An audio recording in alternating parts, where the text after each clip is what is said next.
Very happy to be joined this morning by Juan David Rojas, a journalist with a great Substack you guys should all check out. You're going to love the name, too. It's called Social Democracy with Populist Characteristics. Great to see you, Juan. Thanks for having me on, guys.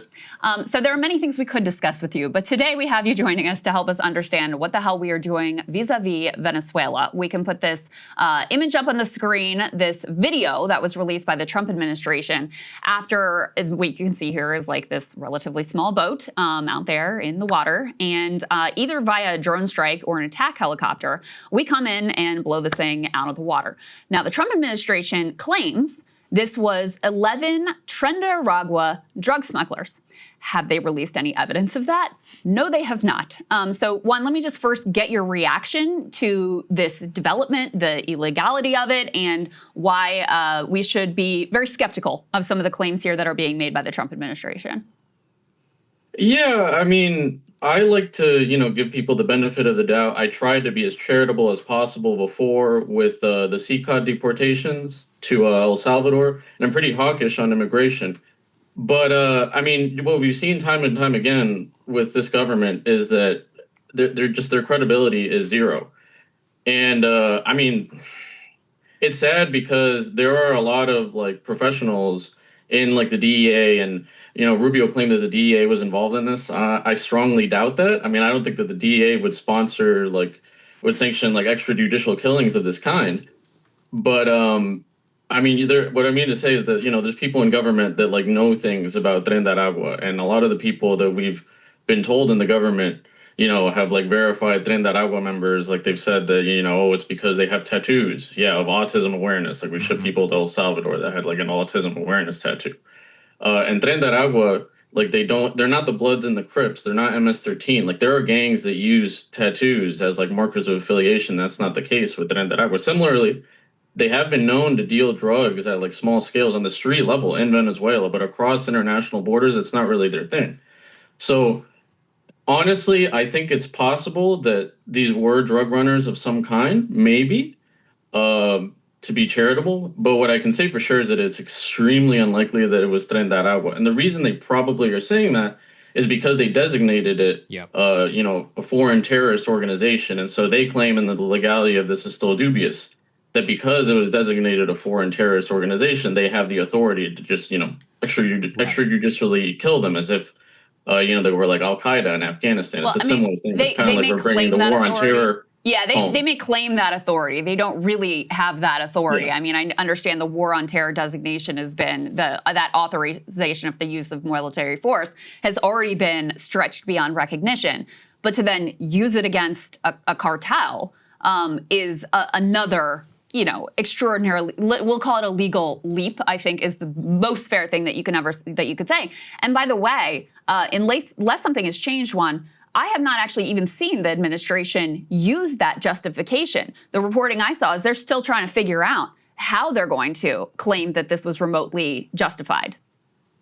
Yeah, and, Rubio's changed his story. He said first that the boat was going to Trinidad, which is more plausible. I mean, that also seems kind of unlikely because if you know anything about, geography, Trinidad's right off the coast of Venezuela.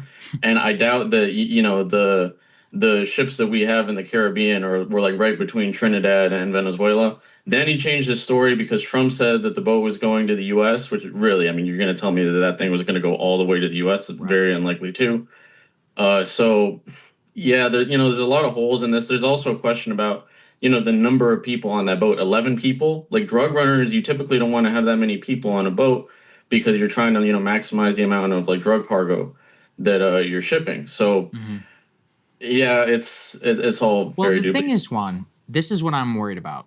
I don't think anything has to do with drugs. I looked at the DEA's own estimates.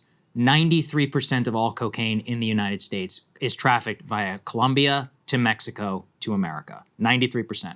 The rest of the 7% is some Venezuela, whatever. All right, so we're dealing already with a not even tertiary. It's not even fair to say that. The most side actor of side actor possible. At the same time, Southcom and this huge U.S. military buildup is coincided with this strike, a warning to Maduro, and some $50 million bounty on his head. So this looks like a very convenient Noriega-style operation to basically, for an excuse of regime change in Venezuela. Is that how you see it?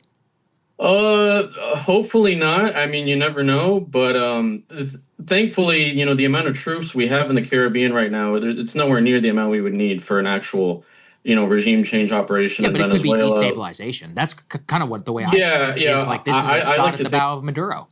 Right, right. I like to think it's probably just saber rattling. And actually, I think that the timing of because Rubio was just in Mexico, I think they're actually kind of trying to send the Mexicans a message that's like, hey, you guys don't cooperate with us as much as we want. And they have been cooperating a ton, but never seems to be enough. But yeah, I think they're definitely sending a message that, hey, you guys don't play ball. We might do this, in or near Mexico. To that point, let's go ahead and take a listen to Pete Hegseth on Fox News saying basically like, this is just the beginning. Let's take a listen to that. I watched it live.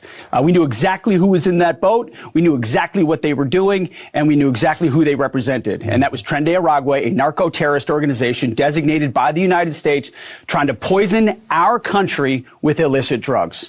We're sealing the border.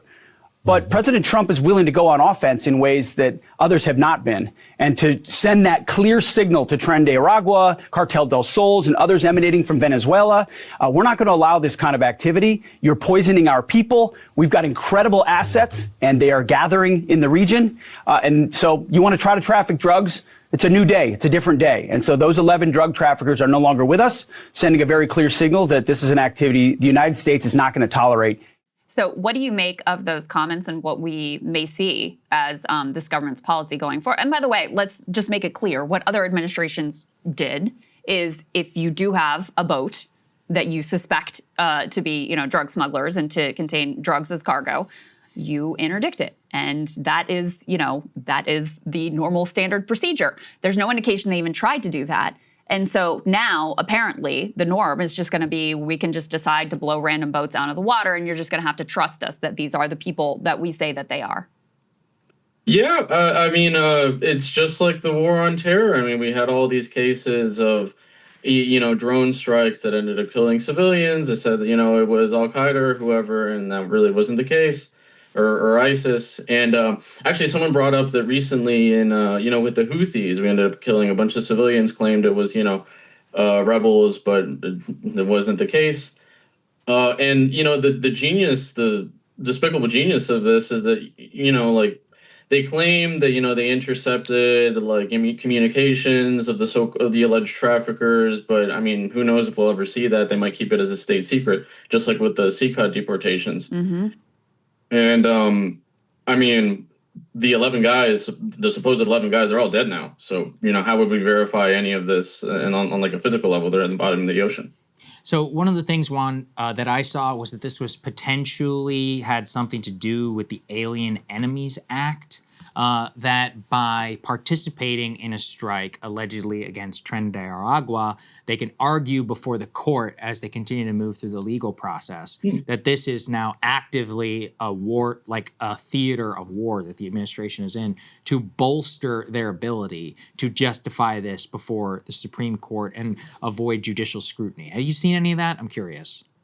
Yeah, I could see them trying to make that case. I think, Emily said this yesterday, like their theory now is that, Maduro is head of the so-called Cartel of the Suns, which is kind of an informal supposed cartel within the Venezuelan military. It actually predates Chavismo, and it's kind of just like an informal term. And so that through the Cartel of the Suns, the Venezuelan military / Maduro are really the head of Tren de Aragua, which is insane. I mean, don't get me wrong, Maduro is horrific. He's a horrific dictator.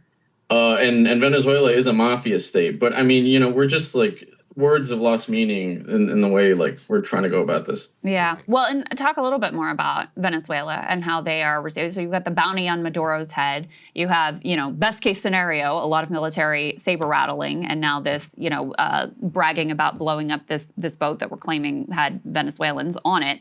How are they it all just feels like an intentional provocation. And that's what's deeply concerning about it, is it feels like they're looking for an excuse to do even more and, potential destabilization, regime change, whatever that looks like. So how is Maduro responding? How do you expect him to respond? Yeah, it's funny because after they did this prisoner swap with El Salvador, releasing like some Americans and Venezuelan dissidents in exchange for the 200 Venezuelans in El Salvador, and like days after that, they actually restored Chevron's oil license in Venezuela, and so a lot of the Miami neocons were furious about that. So this is kind of their way of appeasing them.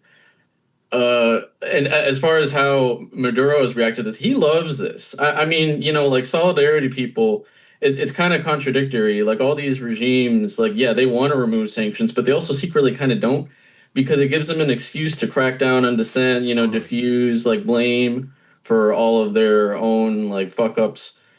So Maduro has said, oh, hey, Trump, don't fall for this. Rubio is trying to drag you into a war, and he might be right, but he gets to mobilize all of his militias. He sent like 15,000 militiamen to the border with Colombia, where he thinks like an invasion could occur. And it's great saber rattling for him. He loves this. Yeah, exactly. See, that's always the part that it's like other countries also have politics. You can be a dictator and have politics. That's just how it works. It's funny that he played the Rubio card. Yeah, I mean, I'm curious on Mexico because, like we said, look, I mean, I saw these guys. They're like, "Oh, this is revenge for fentanyl." I'm like, guys, like 99.9% of the fentanyl that enters the United States, it comes from Mexico. The cartels with any power, they're in Mexico. You know what the tricky problem is? While Mexico and its government has a lot of links and corruption with all this to the cartels, Mexico's also the number one trading partner of the United States. So what are we going to do here? And so broadly, I'm curious, like you're talking about saber rattling and all of this. There's been so much talk. Oh, America's going to go after the cartels in Mexico. The one reason I've never thought that would actually happen is because of the NAFTA and trading. I was like, you would genuinely nuke the U.S. economy if they shut down the border. I mean, I'm curious how because you're an expert on Scheinbaum as well, how she is navigating all of this right now, especially with Rubio down in Mexico. She's done really well and has deeply increased cooperation with the U.S. Has also taken a very aggressive and smart security strategy. Actually, fentanyl seizures south of the border are at record highs and north of the border are at record lows. So, both of them were saying that like the cooperation has yielded fruit, and that's absolutely true. On the other hand, the question is whether it'll be enough for the White House.